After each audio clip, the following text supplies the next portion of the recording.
पूजा पाठ करने के बाद नहा धोकर एक अकौआ यानी आग के पौधे पर पानी डाला करते थे रोज।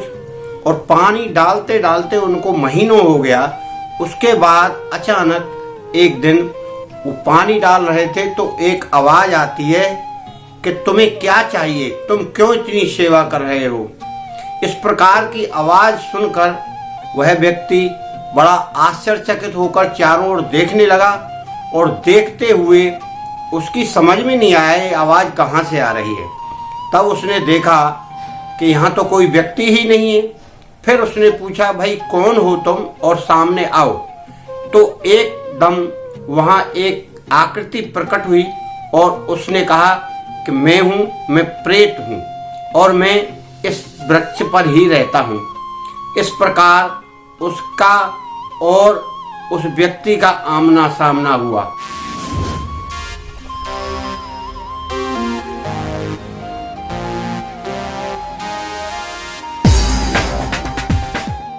तो मित्रों, ये कहानी आप देख रहे हैं विशन धर्मा चैनल पर। आप इसको लाइक करें, शेयर करें और पसंद आए तो कमेंट भी करें। और कोई भी सलाह देना हो तो आप इस चैनल पर दे सकते हैं। मित्रों, ये कहानी तुलसीदास जी की है। तुलसीदास जी भक्ति में कैसे आए और उनको कैसे ज्ञान मिला।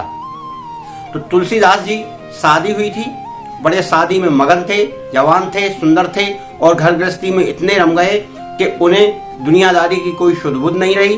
तब उन्होंने क्या किया कि अपनी पत्नी के प्रेम में इतने ज़्यादा विभोर हो गए, इतने आसक्त हो गए कि उसके बिना रह नहीं पाते थे वो। तब उनकी पत्नी मायके गई थी तो वो 2-4 दिन में ही परेशान हो गए और उस पत्नी को लिवाने वहाँ पहुँच गए इतनी जल्दी। और लिवाने पहुँचे तो मूसलाधार बारिश हो रही थी और बारिश के कारण वो बड़े परेशानी में पड़ गए। और जाते जाते उन्होंने चुपचाप घर में जाने का प्लान बनाया कि हम चुपचाप इनके घर में जाएंगे और पत्नी से मिल लेंगे। तब उन्होंने देखा कि वहाँ तो बरसात में नाला भरा हुआ है, नाले में होकर पार कैसे हों। अब उनका दिमाग तो केवल वहीं था, पत्नी के आसक्ति में। तो उन्होंने क्या, नाले में एक मुर्दा जा रहा था, उसी को लकड़ी समझ के उस पर बैठ गए और ध्यान करते करते पत्नी का और उनके घर पहुंच गए। जब पहुंचे वहां तो वहां क्या था, वहां कुछ था नहीं, सब दरवाजे बंद थे। अब जाएं कहाँ होके। तो बतलाते हैं कि उस पीछे से चढ़े तो वहां एक सर्प लटक रहा था, उसी सर्प को पकड़ के वो चढ़ गए। चढ़े तो सर्प ने भी ऊपर से पकड़ लिया दीवार और इसने भी पकड़ लिया। तो दोनों का एक दूसरे में खिंचाव हुआ तो वो उसके सहारे चढ़ गए।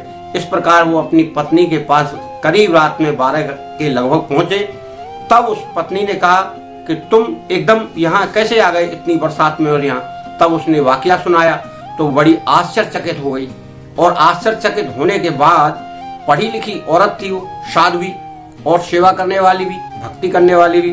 तब उसने तुलसीदास से कहा कि महाराज, कि आप जितना आसक्ति या प्रेम मुझ में रखते हैं, आप अगर भगवान में रखते तो आपको भगवान साक्षात मिल जाते। तो उन्होंने ये कहा था कि जितना हित हराम ते उतना हर से होए, चलो जाए वैकुंठ को रोक सके ना कोई। ये दोहा उस औरत ने तुलसीदास जी को सुनाया और उसके दिमाग पर उस दोहे की इतनी गहरी छाप पड़ी कि वो उसको सुनकर वहां से तुरंत चल दिए।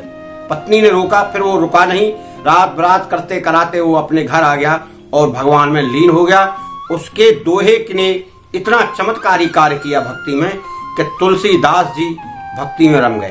भक्ति में रमे तो ऐसे रमे कि रामायण का पाठ सुनने जाने लगे और रामायण का पाठ में भक्ति में आनंद लेने लगे। तब रामायण के पाठ में सुनते सुनते उनको ये आया कि अब तो भगवान के दर्शन करना है। भगवान के दर्शन करने का लोगों से इलाज पूछा, उपाय पूछा। तब लोगों ने बताया कि तुम किसी अकौआ के ऊपर जल डालो तो वहां से एक प्रेत मिलेगा और वो प्रेत तुमको रास्ता बताएगा। तुलसीदास जी ने वही किया, अकौआ के पेड़ पर जल डाला और 41 दिन बाद वो जल डालते डालते वहां से एक आवाज आई और उनका प्रेत से सामना हुआ। प्रेत ने आवाज देकर कहा कि अब बोलो तुम्हें क्या चाहिए। तब तुलसीदास जी ने उस प्रेत से कहा कि मुझे भगवान के दर्शन करना है। तब प्रेत ने कहा कि मैं तो उस भक्ति में जा नहीं सकता, क्यों कि वहाँ हनुमान जी रहते हैं, मगर मैं तुम्हें रास्ता बता सकता हूँ, क्यों मैं दर्शन नहीं करा सकता, मुझ में इतनी शक्ति नहीं है, मेरी योनि प्रेत है।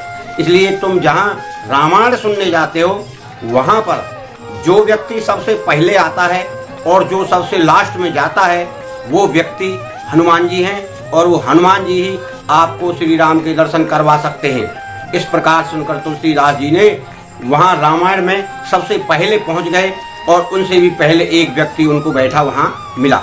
उस व्यक्ति को देखकर तुलसीदास समझ गए यही व्यक्ति होगा। उस पर निगाह बनाए रहे। रामायण का पाठ उस दिन का खत्म हुआ। समापन होने के बाद और तुलसीदास जी उस पर निगाह जमाते जमाते देख रहे थे कि अब ये कब उठे तब मैं उठूं। तब हनुमान जी ने उस व्यक्ति से बोला, भाई तुम भी जाओ अपने घर। तो तुलसीदास जी बोले कि मैं नहीं जाऊंगा, पहले आप जाओ इधर से। तो वो बोले कि नहीं, मैं तो लास्ट में ही जाऊंगा। तो इस प्रकार का संवाद दोनों में हुआ। तो तुलसीदास जी ने उनके चरण पकड़ लिए, और कुछ इस तरह की वेशभूषा थी उसकी जैसे बहुत ही फटे हाल भिखारी टाइप का और थोड़ा गंदा संदा। तब हनुमान जी के पैर पकड़कर उस तुलसीदास ने कहा कि भाई मेरे पैर क्यों पकड़ रहे हो, भगवान जी के पकड़ो, भगवान आपका उद्धार करेंगे। बोला नहीं महाराज, अब मैं छोड़ने वाला नहीं हूँ, मुझे पता लग गया कि आप हनुमान जी हैं और आप ही मुझे श्री राम के दर्शन करवा सकते हैं। इस प्रकार की भाषा सुनकर और आपस का संवाद होते होते हनुमान जी आखिर मान गए। हनुमान जी ने उनसे कहा कि तुम भक्ति करते हो, अब तुम्हें राम जी के दर्शन मैं कराऊंगा, मगर जैसा मैं कहूँ वैसा ही करो। उन्होंने कहा ठीक है महाराज। बोला अब देखो चलो हमारे साथ चलो। तो वो चलते गए। उन्होंने कहा देखो वो शेर बगैर जंगल में क्या क्या जानवर हैं। उन्होंने वो जानवर दिखलाए। फिर एक सीन उनको आया कि एक हिरण के पीछे धनुष लिए एक व्यक्ति और जा रहा है उसको मारने के लिए। तब उन्होंने हनुमान जी ने कहा तुलसीदास से, बोला ये देखो क्या है। अरे तुलसीदास जी ने आंखें बंद कर ली। अरे ये तो बड़ा पाप का काम है, निर्जीव जीव को मारा जा रहा है। तो उन्होंने आंखें बंद कर ली। तब उन्होंने हनुमान जी ने उनसे कहा क्या आपको भगवान जी के दर्शन हुए? तुलसीदास जी बोले नहीं। तो बोला वो भगवान ही तो थे, अब मैं थोड़ी आपको बताता कि आप ये भगवान है इनके दर्शन करो, इस तरह मैं नहीं बताऊंगा। फिर उन्होंने कहा कि भाई तो फिर कैसे दर्शन होंगे? बोला आप एक काम करो कि आप गंगा जी के घाट पे जाओ और वहां पर राम के लक्ष्मण के दर्शन आपको होंगे। इस प्रकार तुलसीदास जी वहां से गंगा किनारे जाकर रहने लगे, और कुछ दिन रहने के बाद सेवा पूजा भगवान की करते रहे और वहीं रहने लगे, और चंदन घिस घिस कर लोगों को लगाते रहे, और हर व्यक्ति से पूछते थे कि भाई तुम राम और लक्ष्मण हो क्या? तो वही सब लोग कहते थे भाई आपके लिए तो सब राम लक्ष्मण ही हैं। इस प्रकार राम लक्ष्मण भी वहां आए और उन्होंने भी तुलसीदास जी से चंदन लगवाया, और उस प्रकार उन्होंने चंदन लगाते हुए पूछा कि प्रभु आप श्री राम लक्ष्मण हैं क्या?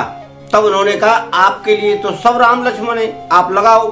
तब उस समय हनुमान जी वहां एक तोता का रूप धारण करके उससे बोले कि राम राम राम, मतलब यही राम हैं। तो उन्होंने तुलसीदास जी ने उनके पैर छुए, और पैर छू के तब ये दोहा वहां उन्होंने कहा था, चित्रकूट के घाट पे भई संतन की भीड़, तुलसीदास चंदन घिसे तिलक करे रघुवीर, सियावर रामचंद्र की जय। मित्रों, तुलसीदास जी ने चित्रकूट के घाट पर चंदन लगाते हुए राम लक्ष्मण के सामने ये दोहा कहा, और जब रामायण ग्रंथ की उन्होंने रचना की तो इस दोहा का उन्होंने उस रामायण में भी चरित्र किया है। आप मित्रों इसको ध्यान से सुने और समझें। इस प्रकार से तुलसीदास जी ने भगवान राम से आशीर्वाद प्राप्त कर लिया, और उनके दर्शन करके उसके बाद वो भक्ति करते रहे। तब उन्होंने जाके रामायण की रचना की है। रामायण क्या, वो रामचरितमानस है। रामचरितमानस लिखा उनने, तुलसीदास जी ने रामायण लिखी थी वाल्मीकि तुलसी ने। तो मित्रों भक्ति में इतनी शक्ति है, केवल शक्ति बनाओ, आसक्ति मत पैदा करो। आसक्ति के कारण ही तुलसी जी को ज्ञान मिला, और अपनी धर्मात्मा पत्नी के द्वारा उनका मोक्ष हुआ, और वो इतने बड़े संत हो गए कि उन्होंने एक रामचरितमानस ग्रंथ की रचना कर डाली। तो जय श्री राम, जय श्री राम। मित्रों ईश्वर का रूप सब एक ही है, कृष्ण जी ने सब कहा है, मैं सब में निवास करता हूँ। जो जिस रूप में मुझे मानता है, मैं उसी रूप में उसकी रक्षा करता हूँ और उसकी विपत्तियों का नाश करता हूँ। इसीलिए आप किसी भी रूप में मुझे मानकर पूजा अर्चना कर सकते हैं। सब मान्य है, केवल आस्था का खेल है। धन्यवाद।